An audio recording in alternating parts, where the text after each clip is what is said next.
Bueno, finalmente llegamos, ¿no? Cristiano espiritual. ¿Ya están cansados del carnal? ¿Se cansaron del almático ya? Todavía. Ay, ay, ay. Tienen que cansarse y tienen que escribirle al cristiano carnal y tienen que escribirle al cristiano almático, tienen que escribirle una carta de despido fulminante. You're fired. ¿Verdad? Estás despedido. No más. No tienes más lugar aquí. Fuera. ¿Verdad? ¿Y por qué me tengo que ir? Dice el carnal. ¿Y por qué me tengo que ir? Dice el almático. No, porque el jefe dice que te tienes que ir. Y el jefe es Jesucristo. Amén. Y si el jefe dice que te tienes que ir, te tienes que ir.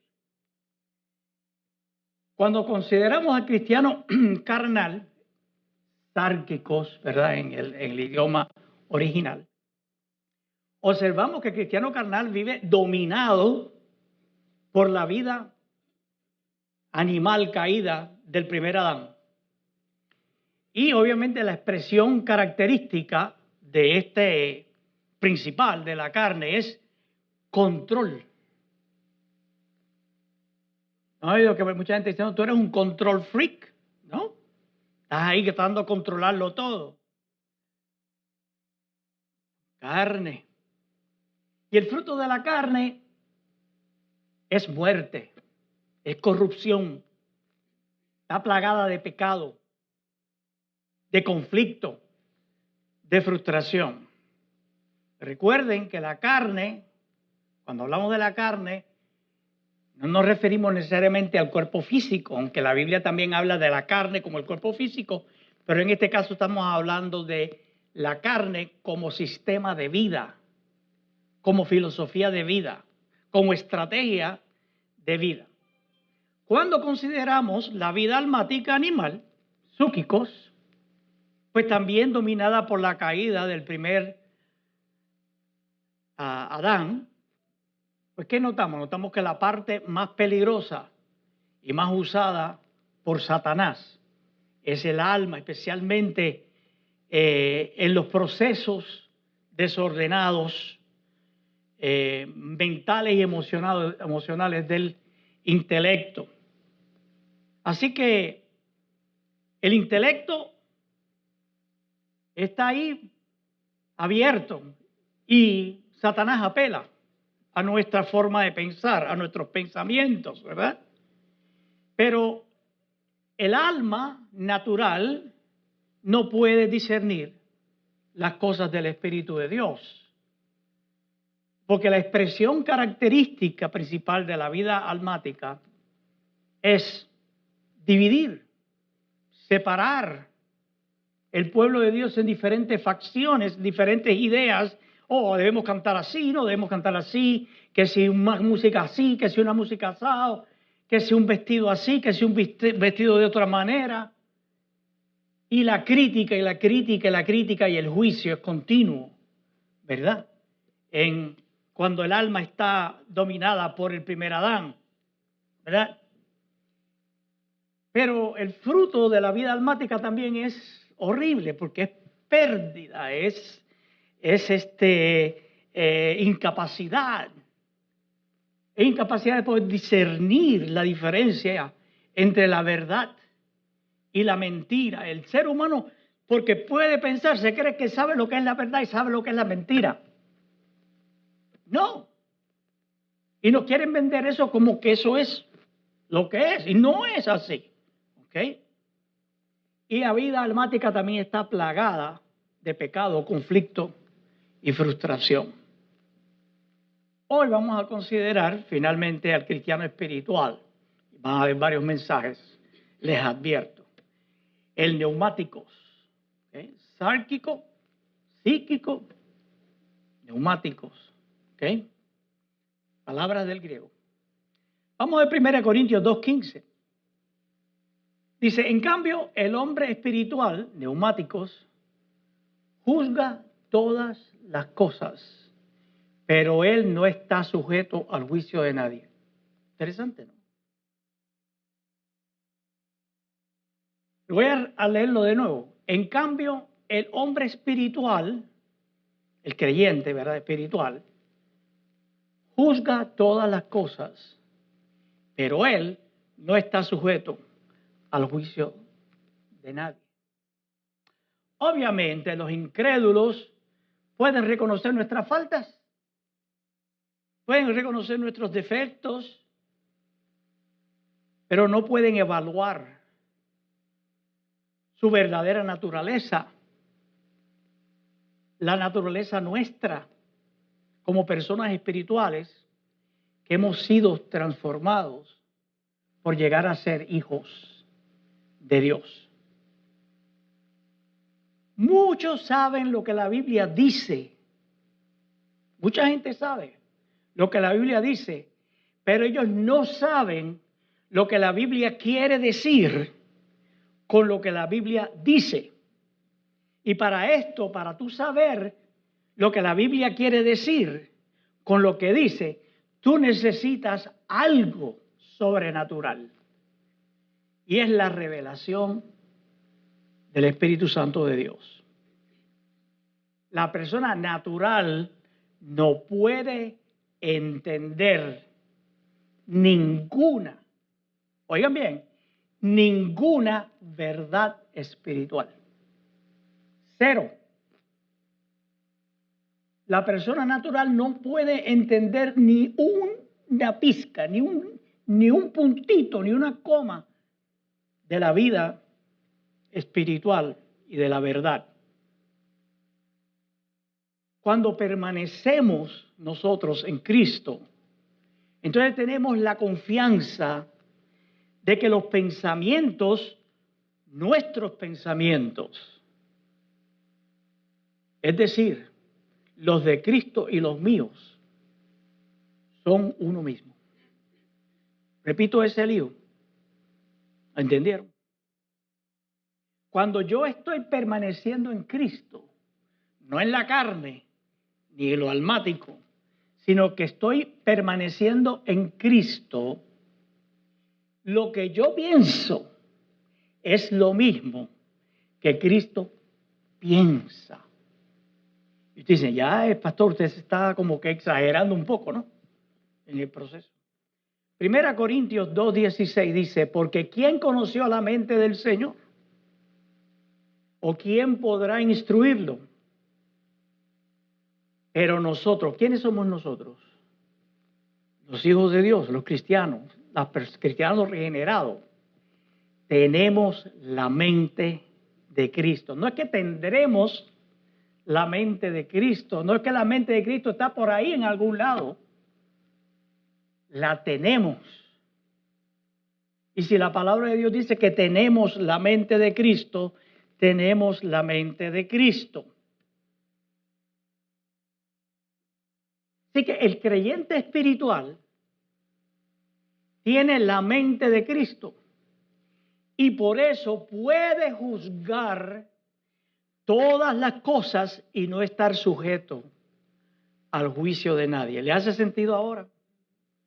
Porque tengo la mente de Cristo.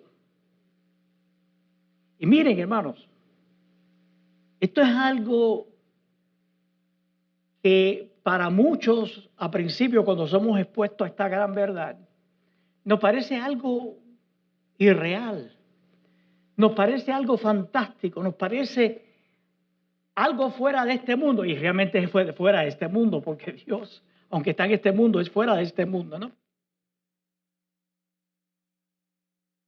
Pero la realidad es que cuando tú y yo estamos en Cristo y estamos viviendo desde nuestro espíritu, como el Espíritu de Dios está en nosotros, Cristo y tú piensan lo mismo.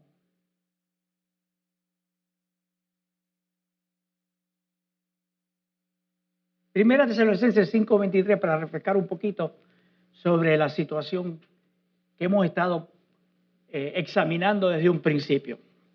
Ya ustedes conocen este pasaje, Primera Tesalonicenses 5:23, que el mismo Dios de paz los santifique por completo y que guarde irreprensible todo su ser, espíritu, palabra neuma, alma, psuque, y cuerpo, soma, para la venida de nuestro Señor Jesucristo.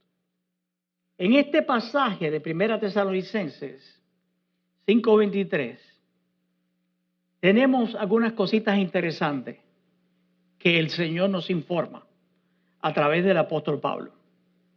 Primero, lo primero que podemos notar es la naturaleza tripartita del ser humano, es decir, tiene tres partes el ser humano. También nos enseña el orden correcto, el orden original. ¿Okay? No es cuerpo, alma, espíritu.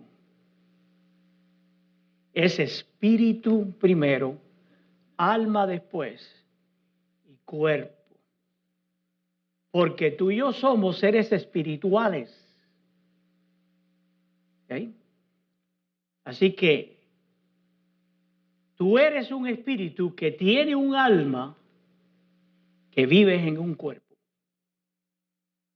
Pero no es hasta que tú y yo como creyentes somos iluminados que podemos agarrar esta realidad de nuestro ser total.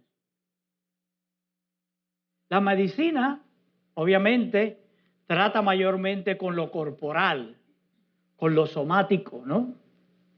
Las ciencias sociales, especialmente la psicología, trata mayormente con lo almático. La iglesia aborda más, mayormente, lo que es espiritual. Pero Dios lo aborda y lo trata todo. Dios trabaja con todo nuestro ser, espíritu, alma y cuerpo. El apóstol Pablo, en su oración por los tesalonicenses, da una imagen completa del creyente espiritual. Él no podía hacer menos que orar por cualquiera de las personas que habían recibido a Cristo a través del ministerio que Dios le había dado, para que ellos estuvieran completamente santificados. Los santifique por completo. También él escribió a los colosenses que se esforzó por presentar a todo hombre perfecto y plenamente desarrollado en Cristo. Y la palabra que usa señala que ha llegado a ser completamente maduro. Tú y yo no somos completamente maduros en Cristo hasta que comencemos a vivir desde nuestro espíritu. Así que él ora a Dios y dice, todo espíritu, alma y cuerpo sea conservado irreprensible. ¿Y qué significa ser guardado o preservado irreprensible? Bueno, en cuanto a mi espíritu, tu espíritu, el trino Dios, que también es espíritu, habita en el santuario de tu espíritu, en el santuario de mi espíritu. Ese espíritu que ha sido resucitado, que ha sido regenerado, que es la nueva persona, ha sido transformado, pasó de muerte a vida, ha sido resucitado por el Espíritu Santo mediante la obra redentora de nuestro Señor y Salvador Jesucristo. En lo que se refiere al alma, tu alma, mi alma, el trino Dios que mora en tu espíritu como creyente y en mi espíritu como creyente, se va a manifestar a través del alma.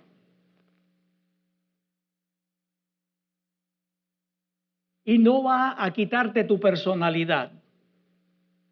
Él se va a manifestar a través de tu personalidad, porque el alma es tu personalidad. Pero cuando Él se manifiesta va a mostrar una sola voluntad. La voluntad de Dios. Un solo intelecto. un intelecto renovado, un intelecto iluminado por el Espíritu Santo. Las emociones bajo el control total y uso del creyente guiado por el mismo Espíritu Santo. Y en cuanto a mi cuerpo,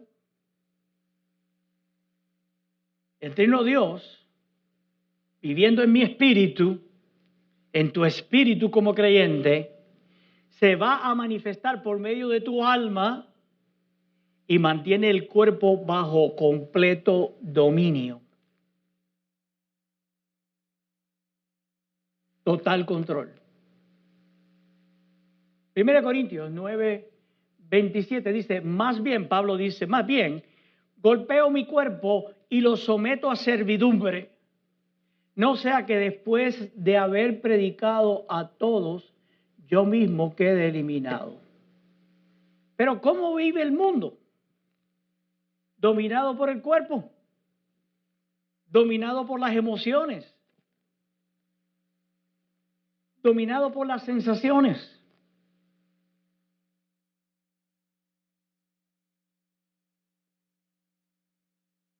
Cada miembro del cuerpo, de mi cuerpo, de tu cuerpo, va a tener que rendir obediencia rápida a la acción de tu espíritu y tu alma cuando estamos permaneciendo en Cristo Jesús. Romanos 6, verso 13 dice, tampoco presente sus miembros del cuerpo al pecado como instrumentos de iniquidad, sino preséntense ustedes mismos a Dios como vivos de entre los muertos y presenten sus miembros a Dios como instrumentos de justicia. Eso va a ocurrir cuando el cuerpo obedezca al alma y el alma obedezca al espíritu.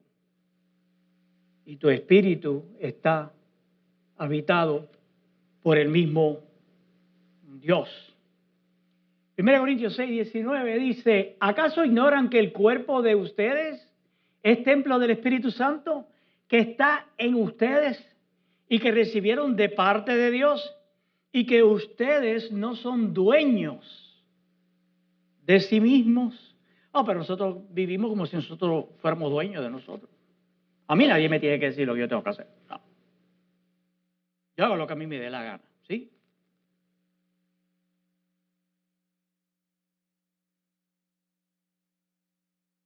No podemos ignorar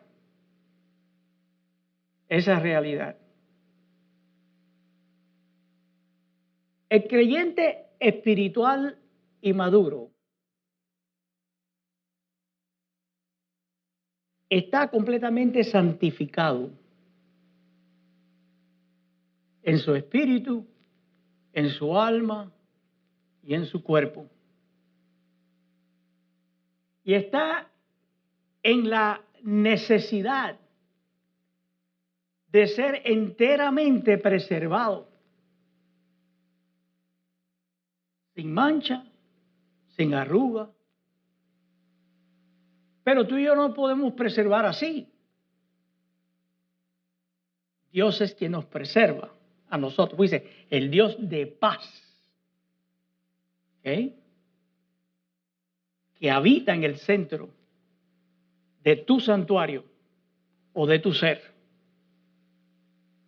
Ahora, ¿cómo el creyente almático llega a ser un creyente espiritual?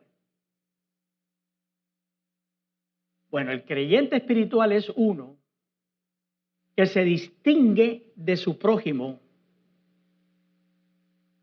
porque su espíritu es el que gobierna. No es la carne, no es el alma, es el espíritu del creyente el que gobierna su vida. ¿Okay? No solo significa que el Espíritu de Dios gobierna lo carnal y lo almático, sino que tu espíritu regenerado se hace más fuerte que el alma y el cuerpo. Cuando somos carnales, cuando somos almáticos y no somos espirituales, somos víctimas de los vestigios del primer Adán que quedan en el mundo físico y en el mundo psíquico. Pero cuando nosotros somos espirituales, entonces el cuerpo no nos dice a nosotros lo que no nos domina. El alma tampoco nos domina. Ahora nosotros estamos a cargo. Nos liberamos. ¿Ok? Podemos gobernar sobre ambos, el cuerpo y el alma, en la medida que somos fortalecidos y capacitados por el Espíritu Santo de Dios. Efesios 3:16 dice, para que por su Espíritu Santo, y conforme a las riquezas de su gloria, los fortalezca interiormente con poder. La versión de la Reina Valera del 2015 dice, a fin de que conforme a las riquezas de su gloria, les conceda ser fortalecido con poder por su espíritu en el hombre interior. ¿Quién es el hombre interior? Tu espíritu regenerado. Y esa fue la oración del apóstol Pablo por los creyentes de Éfeso. El hombre espiritual es el que anda, vive en su espíritu y en la mente de su espíritu. Tu espíritu co-trabaja con el Espíritu Santo, de tal manera que el espíritu vivificante del segundo Adán, es decir, de Cristo, anima libre y completamente todas las facultades del alma. La mente, la imaginación, la razón, el juicio. Y aviva a la vez el cuerpo y se manifiesta a través de él. Y Cristo así manifiesta a través de nuestra alma y de nuestro cuerpo su suprema voluntad. Romanos 8:2 dice, porque la ley del Espíritu, y Espíritu con mayúscula, Espíritu Santo, de vida en Cristo Jesús, me ha librado de la ley del pecado y de la muerte. Pero para que esto suceda, tú y yo como creyente debemos recibir dos lados. Uno que podríamos considerar negativo y otro que podríamos considerar positivo. El lado negativo del trato de Dios lo hemos estado viendo en Hebreos 4:12, ¿verdad? Sobre la división del alma y el espíritu.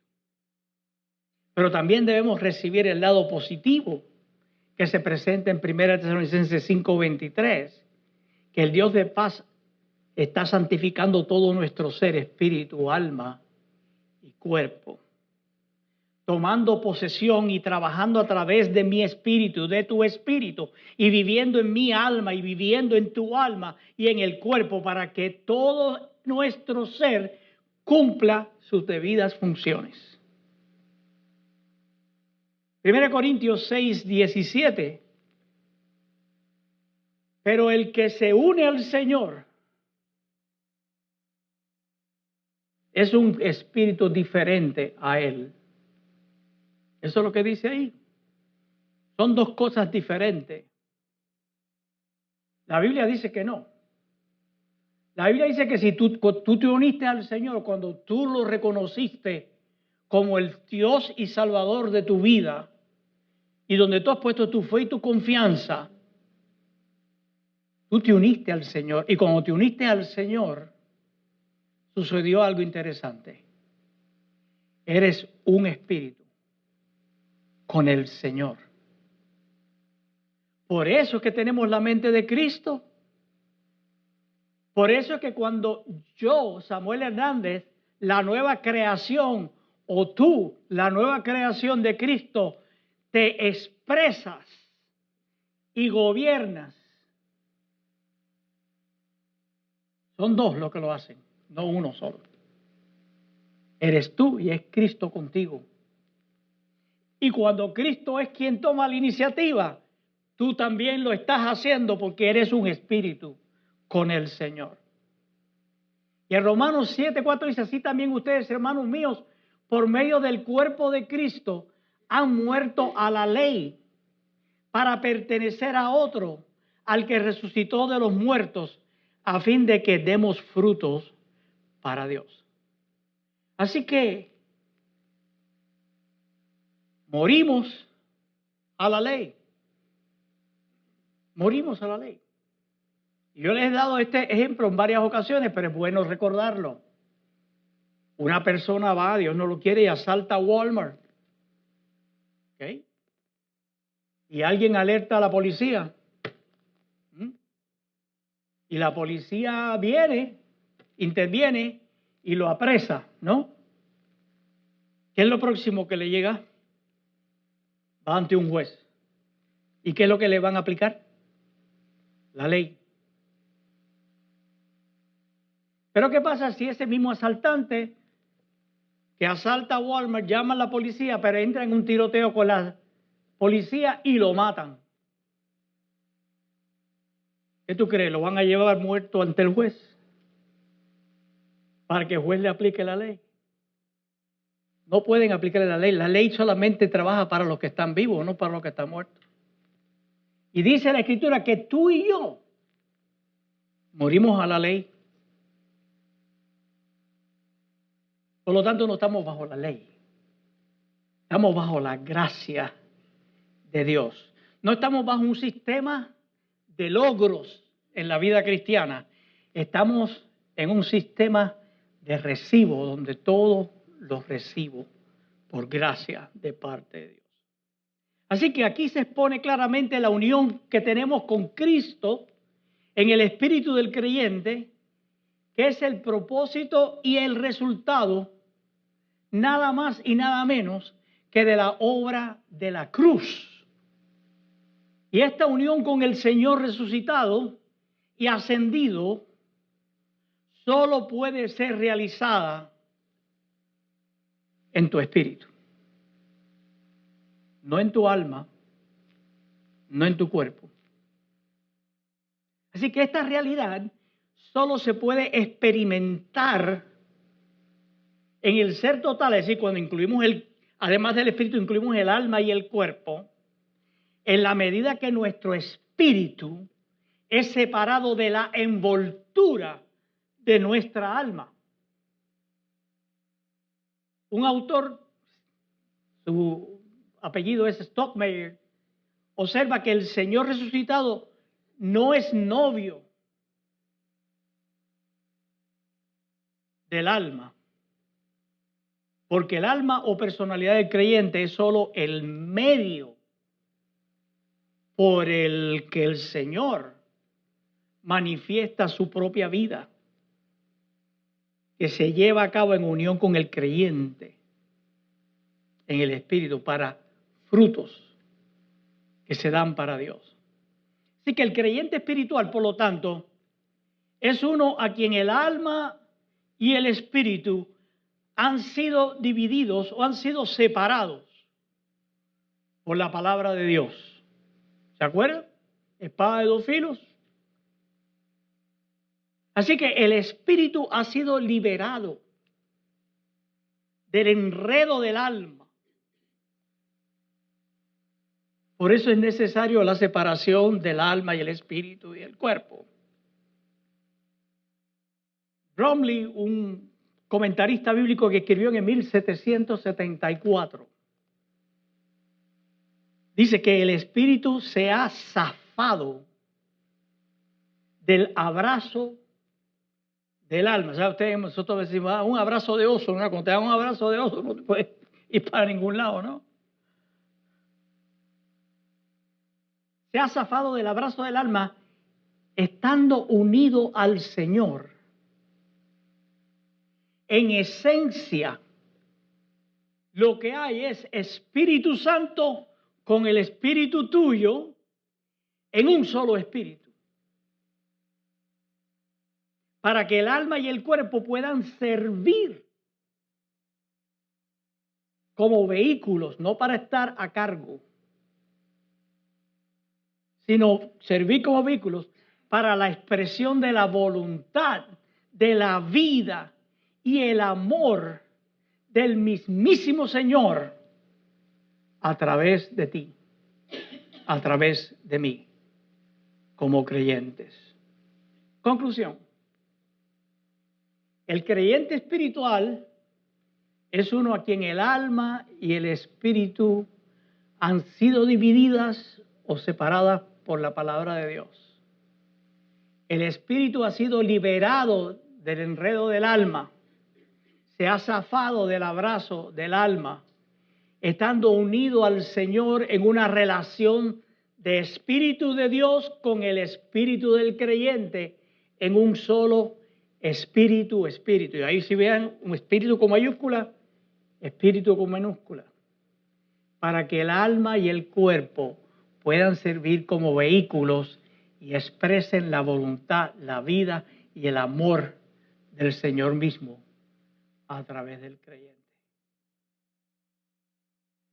Lo que hemos hecho esta mañana es comenzar a explicar e interesarnos por definir qué es el cristiano espiritual.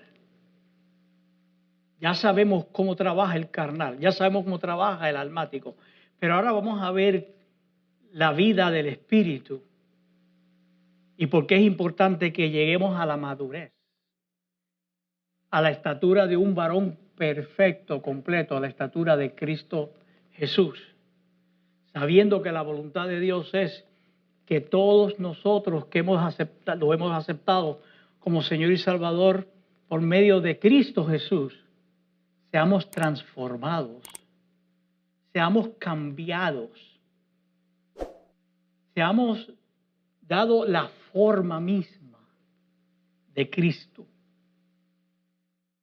Y ahora podemos entender con mayor claridad y libertad, pues claro, ¿cómo no va a ser? Mientras mi cuerpo y mi alma estén en control, no va a haber ningún tipo de semejanza a Cristo.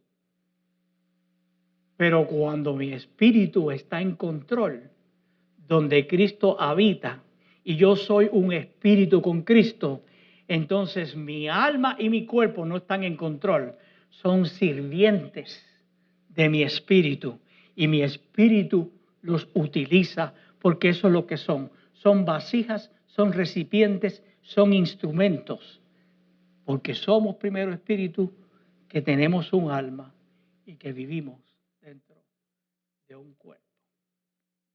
Seguiremos expandiendo esto y haciendo más aclaraciones. Y después que termine con todo esto, en un momento dado, vamos a tener una serie de mensajes más específicos sobre la mente, sobre las emociones, ¿ok? Sobre la voluntad del alma en relación con nuestra vida espiritual. Amén. Vamos a orar. Dios maravilloso, infinito, gracias porque tú has hecho un trabajo extremadamente maravilloso, glorioso, al rescatarnos. Y es una pena, es una lástima que la mayoría de los cristianos no están conscientes de todo lo que implica que tú, Jesús, compartas tu vida con nosotros, que tú nos declares justos, que tú nos limpies de todo pecado, de toda maldad, y que tú nos devuelvas, tú Jesús como segundo Adán, lo que perdimos en el primer Adán. Lo único que en esta versión, el Adán 2.0 es mucho mejor que el Adán 1.0, porque su capacidad es extraordinariamente superior, tan superior como eres tú, porque tú has venido a residir en nosotros.